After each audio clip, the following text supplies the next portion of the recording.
out the window, nigga. No, you can't get no money, silly hoe. I just hit a stain funny. Yo, it's your boy J. Cole, and back in another video. Make sure you like and subscribe, hit the notification bell so I post a video. Y'all never forget, today we're gonna be reacting to Michael Jackson 60 Minutes in 1987. See, I got my Michael fit on, cause this man inspires me in a way y'all know. It's gonna be part 1 today. I'm gonna be doing part 2 later today. As soon as I'm done doing this reaction, okay? Let's get into the reaction. By definition, are rather unusual people.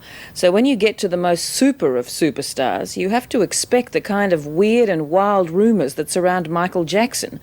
We don't touch on the pop world all that often, but Michael Jackson is much more than an entertainer. He's a symbol of the times. He hasn't given a full-scale TV exclusive this decade, so when, in the whimsical manner of superstars, he chose Australia's Ian Molly Meldrum to do the first interview, and us to present it, we thought, why not? It meant putting up with an army of minders and going through more complicated negotiations than an arms treaty. The result is a break from our normal format, but we think you'll find it quite a colourful piece. And with that, we turn you over to our guest reporter, Molly Meldrum. All right. Backstage with Michael Jackson, as close to his private world as you could ever hope to get. People are always asking about the man behind the myth. But in this electric moment, is there really any difference?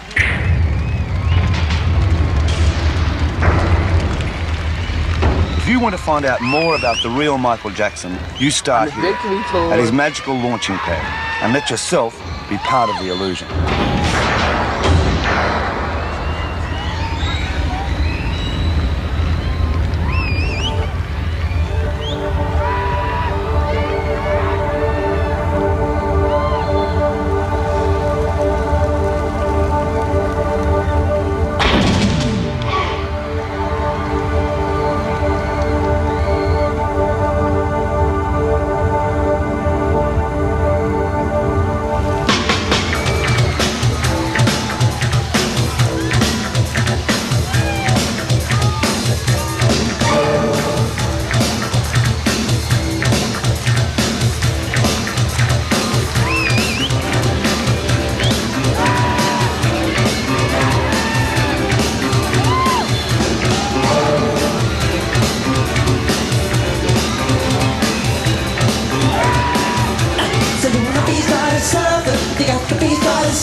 A high-voltage performance wired up to another world. The man they call Pop's Peter Pan is in full flight. If there was ever a pure entertainment machine, you're watching it.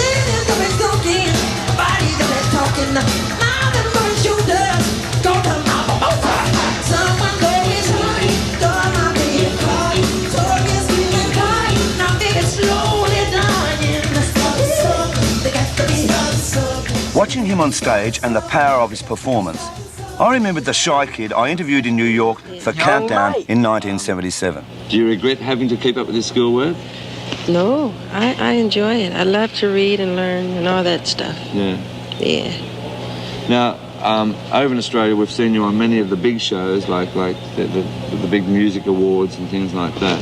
Oh, yeah. And your little sister's been on a few of them. Oh, yeah. She's a funky little sister. She is She's funky. amazing.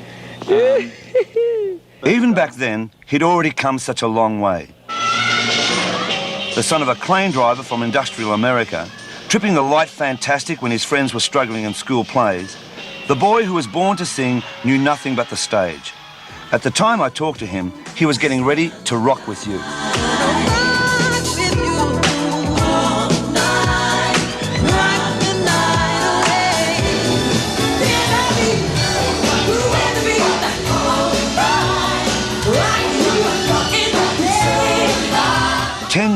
and tens of millions of records after.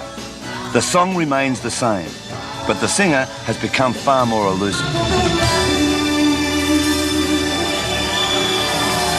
Come on, girl, rock with me till morning.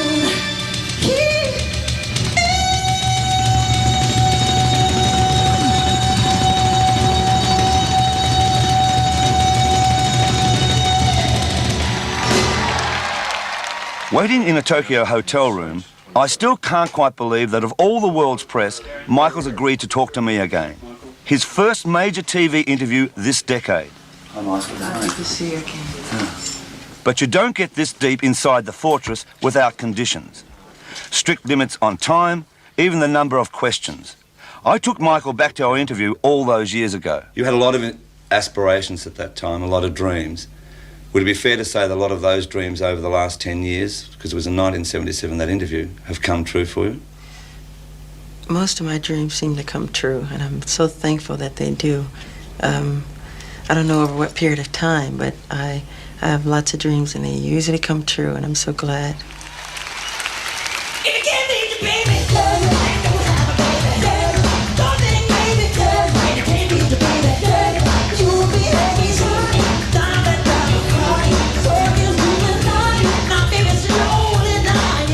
$60,000 fans on a warm September night watch Michael set music alight. Tonight it's Tokyo.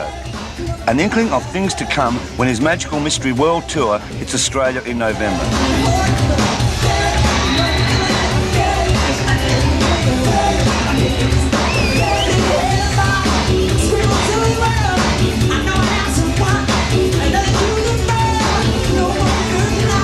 Even if his music is not your style, few can resist the Lord of the Dance.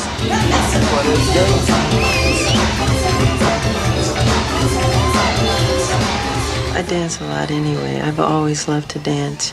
When I was just real little, I used to watch Sammy Davis, Fred Astaire, and James Brown. And just dancing about the house. So I don't remember not dancing.